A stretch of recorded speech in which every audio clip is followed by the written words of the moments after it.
LiDAR versus radar. Which is better for self-driving cars? What if I told you that the future of self-driving cars may not depend on one perfect sensor, but on a battle between two very different technologies? One of them sees the world using laser beams with incredible precision. The other can detect objects through rain, fog, and darkness like it almost has superpowers. So which one is better for self-driving cars, LiDAR or radar? And more importantly, if your life depended on a self-driving car making the right decision in one split second, which one would you want it to trust? Today, we are breaking it all down in a simple way, so by the end of this video, you will clearly understand what LiDAR does, what radar does, where each one wins, where each one fails, and which one actually makes more sense in the future of autonomous driving. Let's get into it. To understand this battle, we first need to know one thing. A self-driving car cannot drive safely if it does not understand the world around it. It needs to know where the road is, where the other cars are, where the pedestrians are, how far everything is, how fast objects are moving, and whether something dangerous is about to happen. That means a self-driving car needs eyes, ears, and a brain.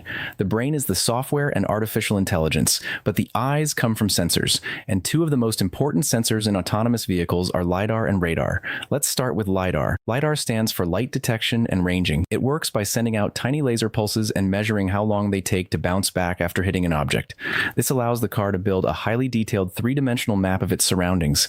Imagine standing in the middle of a room and instantly knowing the exact shape, size, and position of every chair, table, wall, and person around you. That is basically what LiDAR helps a car do. LiDAR is known for one big strength: precision. It can create a very accurate picture of the environment. It is excellent at measuring distance. It can detect the shape of objects very well, and because of that, it helps autonomous systems understand exactly what is around the vehicle. That sounds amazing, right? Well, yes, but LiDAR is not perfect. LiDAR can struggle in bad weather. Heavy rain, dense fog, or snow can interfere with laser beams. It can also be expensive, especially the high-end versions used in advanced autonomous systems. And in some cases, it may not be the best at detecting how fast an object is moving compared to other sensors. So LiDAR is like a super detailed artist. It paints a beautiful and accurate picture of the world, but sometimes, when the weather gets ugly, that picture can become less reliable. Now let's talk about radar. Radar stands for radio detection and ranging. Instead of laser light, it uses radio waves. The system sends out radio signals, and when they hit an object, they bounce back. By analyzing those reflections, the car can understand where objects are and how fast they are moving. And this is where radar becomes very powerful. Radar is extremely good in poor weather and low visibility conditions. Rain, fog, dust, and darkness do not affect it nearly as much as they affect cameras or LiDAR. It is also excellent at measuring speed. That is one of the reasons radar has been used for a long time in aviation, ships, military systems, and modern driver assistance features in cars. If LiDAR is the artist, radar is the survivor. It may not draw the cleanest picture, but when conditions get rough, it keeps working. Of course, radar also has weaknesses. It usually provides less detail than LiDAR. It may tell the car that something is there and how fast it is moving, but it may not describe the exact shape of that object nearly as well. That means radar is great for detecting motion and distance, but not always as strong when it comes to building a highly detailed map of the environment. So now the real question: which one is better?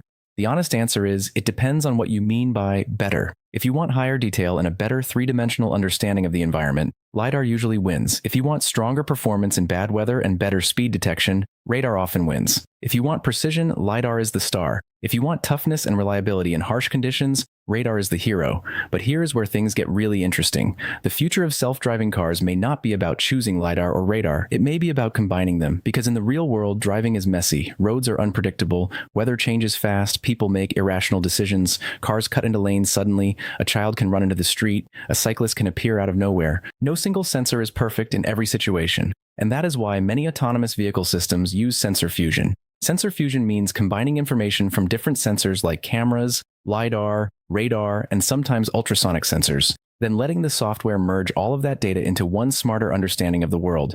Think about it like a team. LiDAR says, I can show you the exact shape and position of that object. Radar says, I can tell you how fast it is moving, and I can still track it even in terrible weather.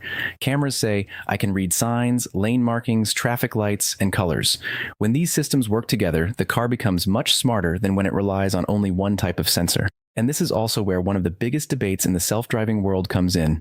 Some companies strongly believe that LiDAR is essential. Others try to reduce or avoid it because of cost, complexity, or their belief that camera-based systems combined with AI are enough. Some believe radar should always remain part of the system because it adds an extra layer of safety, especially when visibility is poor. And honestly, this debate is not just technical, it is philosophical. One side says, use as many reliable sensors as possible, safety comes first. The other side says, build a smarter system that can do more with fewer sensor types. But if we are talking purely about safety and robustness in a real-world autonomous driving system, relying on just one sensor is risky. That is the key point. LiDAR alone is not enough, radar alone is not enough, and cameras alone are not enough. The best self-driving systems are usually the ones that take the strengths of each sensor and reduce the weaknesses of each one. So LiDAR versus radar, which is better for self-driving cars? If we are talking about detailed environmental mapping, LiDAR is better. If we are talking about weather resistance and motion tracking, radar is better. But if we are talking about building the safest and smartest self-driving car possible, the real winner is not LiDAR or radar alone. The real winner is the combination of both. Because the future of autonomous driving is not about one sensor replacing all the others. It is about creating a system where every sensor covers the blind spots of the others. And that is how machines start to drive more like intelligent systems, not just moving computers on wheels. So next time you hear someone say, LiDAR is the future, or radar is all you need, remember this. In self-driving cars, the smartest answer is usually not choosing one side. It is knowing why both matter. If you enjoyed this video and want more clear explanations about car technology, self-driving systems, and the future of automotive innovation, make sure to subscribe and stay tuned for the next one. Because the future of cars is not just coming, it is already here.